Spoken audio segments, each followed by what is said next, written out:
Here we go.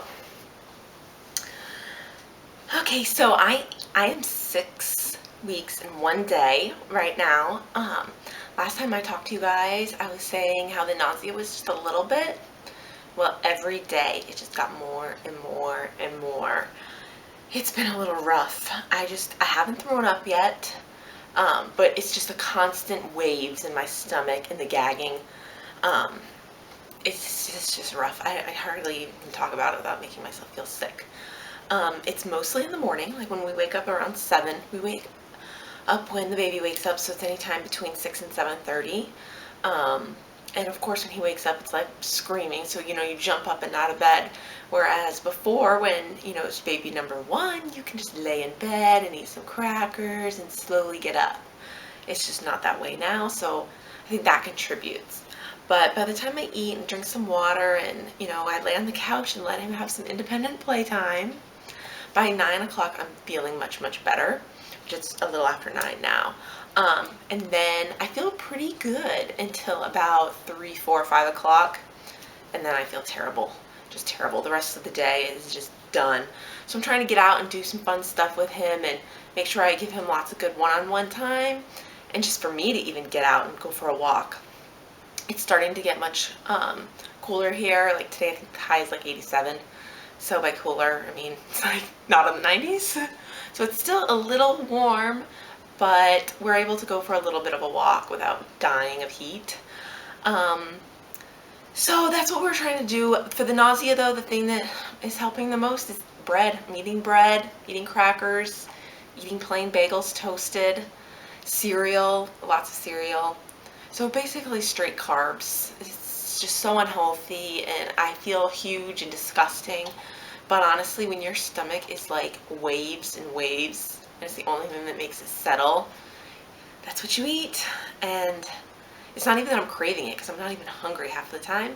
But if I'm not eating every 2 to 3 hours, I'm sick.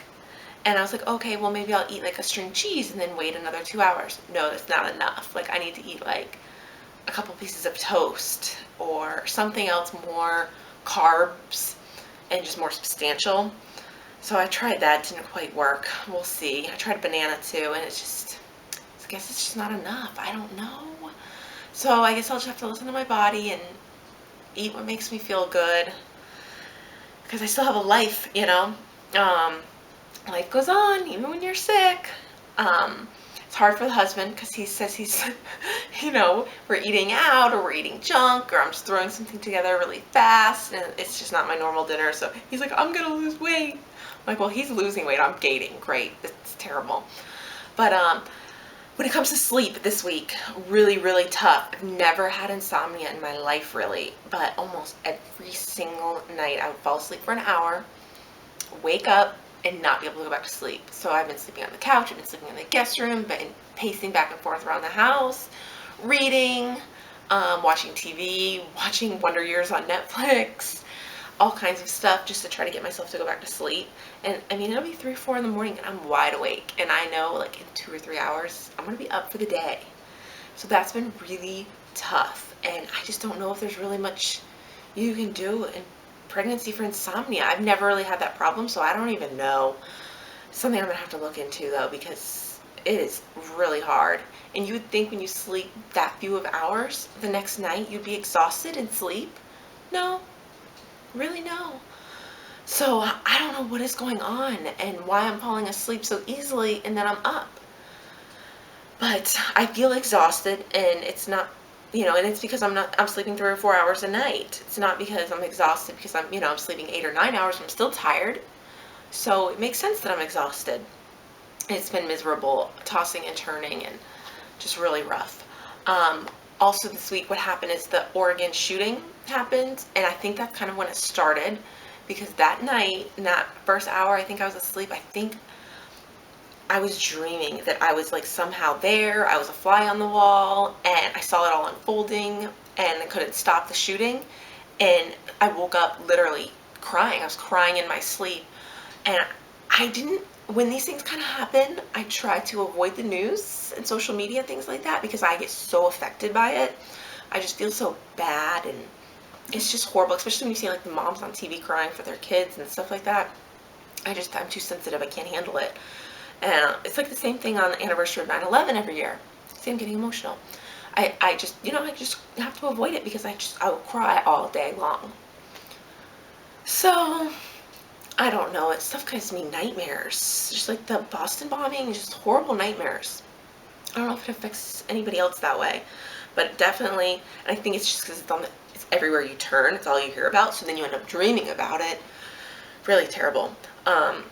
So definitely have been trying to avoid the news and social media and things like that, because I think it's partially what kicked off this round of insomnia. Anyway, what else is going on? Oh, so having things near my neck at night.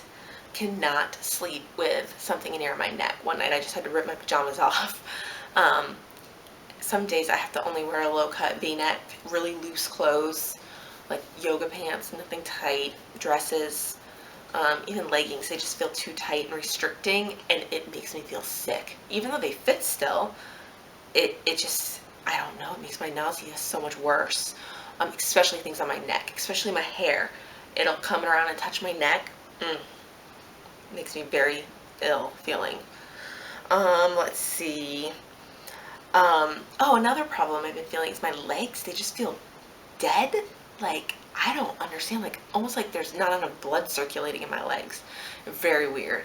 Especially at night when I'm falling asleep. My husband's been, like, rubbing my legs just to help maybe move the circulation around or something so I can fall asleep. Which it does, it helps me fall asleep. But when I do wake up, I do feel like my legs are very uncomfortable. Not a good feeling. And I had that after my son was born. It's really strange. I don't even know how to explain it. I don't think I ever brought it up to my doctor or my midwife, and maybe I should at my first appointment. I have to make a list of everything I need to bring up. And the last thing is my insurance card. So remember I told you I had to tweak my insurance plan to keep my same doctor? So I was on the phone with them, we fixed that, and they said once the next payment went through, they would send out the new card, which is going to give me like a wider range of doctors that I can go to. So that's good. The first payment went through like 3 or 4 days ago, so I've been checking the mail. I cannot wait. Hopefully the new card comes, and as soon as it comes, I can fax a copy over to my my doctor's office so I can get an appointment. But I'm only 6 weeks. I don't even think they want to see me until 8 weeks. But this is Tessa. Sit. Good girl. So that's about everything for 6 weeks. Just feeling really, really sick, and I know this probably isn't even the peak of it, so hoping it'll be done soon. I will see you guys at 7 weeks, and I will insert my weight and a picture at the end of this. Bye.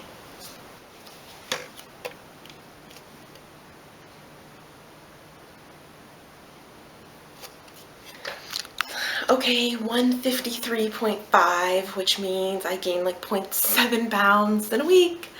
Oh my gosh, I'm so early in the pregnancy for this, but what are you gonna do? I'll talk to you guys on week 7. Bye.